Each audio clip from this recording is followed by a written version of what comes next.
శాఖలో గతంలో ఏ మంత్రివర్యులు పనిచేయనంత ఉధృతంగా అంత గొప్పగా ఒక ఉద్యమ బిడ్డగా ఉద్యమకారుడిగా కేసీఆర్ గారి నాయకత్వంలో తెలంగాణకు గతంలో సాగునీటి రంగంలో జరిగిన అన్యాయం గురించి సంపూర్ణమైన అవగాహన ఉన్న నాయకులుగా ఇరిగేషన్ మంత్రిగా అత్యద్భుతంగా పనిచేసి అటు మిషన్ కాకతీయ కానీ ఇటు సాగునీటి ప్రాజెక్టులు కానీ శరవేగంగా పూర్తి చేసి ఇవాళ తెలంగాణలో కొత్తగా 1 కోటి ఎకరాల మాగాణం కేసీఆర్ గారి ప్రభుత్వంలో సృష్టించబడ్డది అంటే దానికి ప్రధాన కారకులు పెద్దలు మాజీ మంత్రివర్యులు హరీష్ రావు గారు.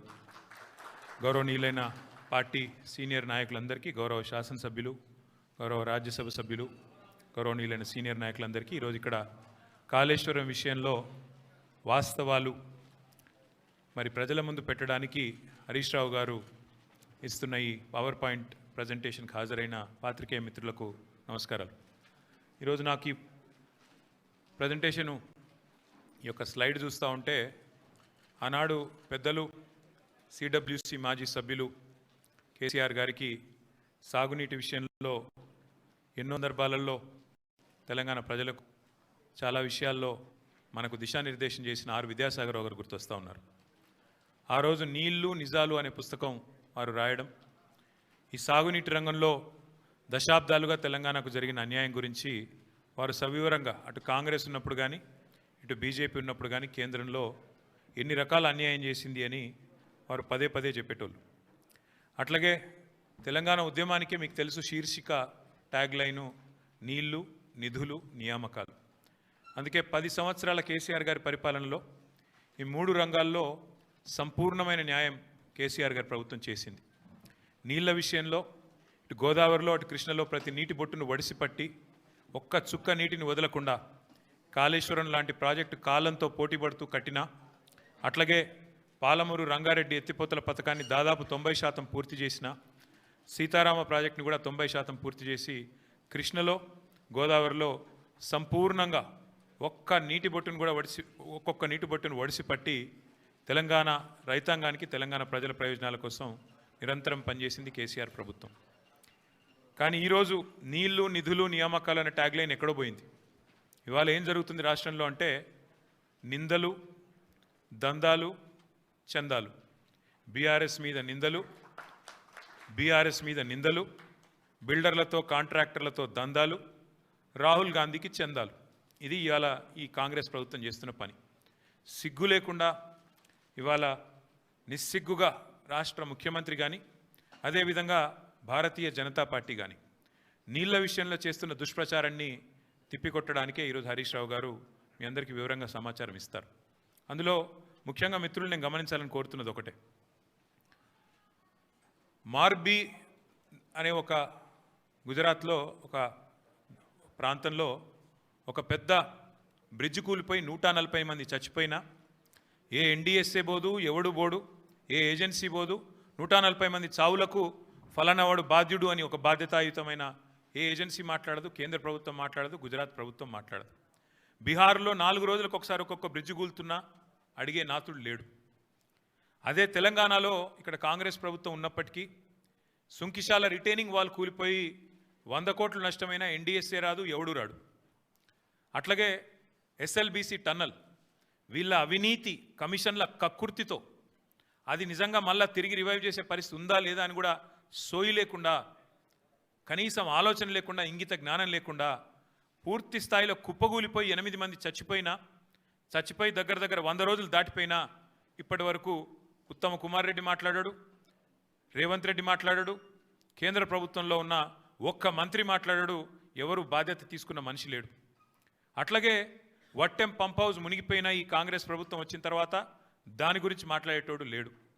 అట్లాగే పెద్దవాగు ఒకసారి కాదు 2 సార్లు కొట్టుకొని పోయిన ప్రాజెక్టు అడిగేవాడు లేదు. కానీ కాళేశ్వరం విషయంలో మాత్రం హరీష్ రావు గారు, కేసీఆర్ గారు 100 సార్లు చెప్పారు. కాళేశ్వరంలో 100 కంపోనెంట్లు ఉంటే ఒక్క కంపోనెంటు ఒక బ్యారేజ్, అందులో 3 బ్యారేజీలు, 19 రిజర్వాయర్లు, 21 పంప్ హౌజులు, 100 కిలోమీటర్ల సొరంగ మార్గాలు, 1000 కిలోమీటర్ల ప్రవాహ కాలువలు ఉన్నాయి, 100 కంపోనెంట్లు ఉన్నాయి.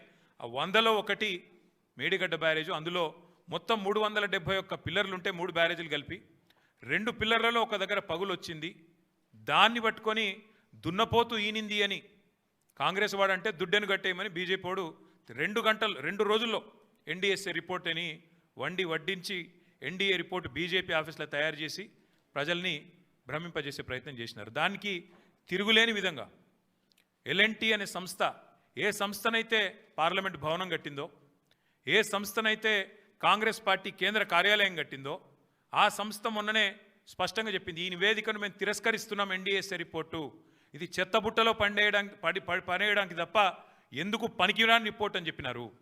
అట్లాగే ఆ సంస్థని ఏ సంస్థనైతే నేను అడుగుతున్నా రేవంత్ రెడ్డిని, ఏ సంస్థనైతే మేడిగడ్డ బ్యారేజ్ కట్టిందో ఆ సంస్థ నిజంగానే పనికిరాందైతే మరి కాంగ్రెస్ పార్టీ కార్యాలయం కూడా ఆ సంస్థతో ఎందుకు కట్టించడం నేను అడుగుతా ఉన్నా. కాంగ్రెస్ పార్టీ కార్యాలయం కూడా తెలంగాణకి వెళ్ళిపోయిన మూటలతోనే కట్టిరు, మీరు అందరికి తెలుసు అది. అందుకే మేము అనేది ఇవాళ వాస్తవాలు తెలియజెప్పడానికి, తెలంగాణలో జరుగుతున్న దుష్ప్రచారం 2 పార్టీలు ఒకటై కాంగ్రెస్ బీజేపీ కుమ్మక్కై ఇవాళ దున్నపోతు ఈనిందని ఒకడంటే దుడ్డెను కట్టేమని ఇంకోటి అన్నట్టుగా ఇద్దరు ఒకటై నీళ్ళిచ్చిన కేసీఆర్ మీద, నీళ్ళిచ్చి కన్నీళ్లు తుడిచిన కేసీఆర్ ప్రభుత్వం మీద అభాండాలేసే ప్రయత్నం ఏదైతే చేస్తున్నారో, కమిషన్ పేరిట ఏదైతే నాటకాలు ఆడుతున్నారో ఆ విషయంలో వాస్తవాలు బట్టబయలు చేయడానికే ఇవాళ హరీష్ రావు గారిని నేనే కోరినా. మీరు దయచేసి చెప్పాలి, మీరు ఎందుకంటే మీకున్న అనుభవం ఎవరికీ లేదు. కానీ ఇది ఈ పరంపరలో మొదటిది ఈరోజు ఈ మీటింగ్. నేను హరీష్ రావు గారిని కోరుతా ఉన్నా, ఇక్కడే కాదు, నేను మొన్ననే డాలస్లో తర్వాత లండన్లో చాలామంది ఎన్ఆర్ఐ మిత్రులను కలిసిన వాళ్ళందరూ అంటున్నారు, అన్న మాకు కూడా చెప్పండి వివరాలు, మాకు కూడా చెప్పండి విషయాలు, మాకు కూడా చెప్తే మేము కూడా సోషల్ మీడియాలో చెప్తామన్నా, ప్రచారం చేస్తాము. ఈ విషయంలో ప్రభుత్వం ఒకడేమో మరి బట్టగాల్సి మీదేస్తుంటే ఇంకోటి దానికి తందానా అంటున్నాడు కాంగ్రెస్ వాడు బీజేపీ వాడు, ఇద్దరు కలిసి తెలంగాణ బొండిగ విసికే ప్రయత్నం చేస్తున్నారు. తెలంగాణ ముఖ్యమంత్రిగా కేసీఆర్ గారు చేసిన పనిని ఇవాళ కావాలని మరి దాని మీద అపవాదులు వచ్చే విధంగా, దాని మీద అనుమానాలు కలిగే విధంగా ప్రచారం చేస్తున్నారు. వాస్తవాలు చెప్పండి, మాకు కూడా జూమ్ మీటింగ్లు పెట్టండి అని వారు కోరితే హరీష్ రావు గారిని కోరినాను. అటు ఎన్ఆర్ఐ మిత్రులు కానీ ఇక్కడ ఉండే ఇంకా ఎవరైనా మిత్రులు కూడా మేము కూడా తెలుసుకోవాలనుకుంటున్నామంటే వారికి కూడా ఇంకా కావాలంటే జిల్లాల దాకా కూడా పోతాం. ప్రతి చోట కూడా ఖచ్చితంగా ఈ విషయంలో నిజాలు చెప్తూనే పోతాం. చివరిగా 2 మాటలు నేను చెప్పేది. ఒకటి, మేము ఇది మొదటి ప్రయత్నం కాదు, మేము ఆల్రెడీ ఒక పెద్ద బృందం అందరం కలిసి మేడిగడ్డ పోయినాం.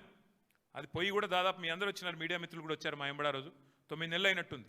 వెంటనే రిపేర్ చేయాలి, నీళ్ళు ఇవ్వాలి, ఇచ్చే అవకాశం ఉండగా కూడా ఇస్తలేరు అని చెప్పి ఎన్డీఎస్ఏ యాక్ట్ కూడా చూపెట్టినాం. యాక్ట్లో కూడా క్లియర్గా రాసుంది, ఓనర్ ఎవరైతే ఉంటారో వాళ్ళు వెంటనే రిపేర్ చేయాలని. కానీ అది కూడా ఇప్పటివరకు ప్రభుత్వం పట్టించుకోవట్లేదు, రైతుల పొలాలు ఎండబెడుతున్నది. ఆ విషయంలో కూడా ప్రభుత్వం తన వైఖరి చెప్పాలి. రెండవది, హరీష్ రావు గారు మొన్ననే ప్రెస్ మీట్ పెట్టి వివరంగా చెప్పారు, గోదావరి జలాల విషయంలో ఆంధ్రప్రదేశ్ రాష్ట్రం ఇవాళ అనుమతులు లేకుండా కడుతున్న ప్రాజెక్టు మీద ముఖ్యమంత్రి మాట్లాడాడు, బీజేపీ కేంద్ర మంత్రులు మాట్లాడరు. ఒక్కడంటే ఒక్కడు కాంగ్రెస్ వాడు కానీ బీజేపీ వాడు కానీ నోరు విప్పడు, నోరు తెరవడు, కనీసం మాట్లాడరు. అందుకే గోదావరి జలాల విషయంలో కానీ కృష్ణా జలాల విషయంలో కానీ ఈ రాష్ట్ర రైతాంగానికి, రైతాంగ ప్రయోజనాలకు ఎన్నటికైనా శ్రీరామ రక్ష కేసీఆర్ గారి నాయకత్వమే అనే మాట చెప్తూ ఇప్పుడు పెద్దలు హరీష్ రావు గారు మిగతా విషయాలు వారి ప్రజెంటేషన్ రూపంలో వివరించాలని కోరుతూ జై తెలంగాణ.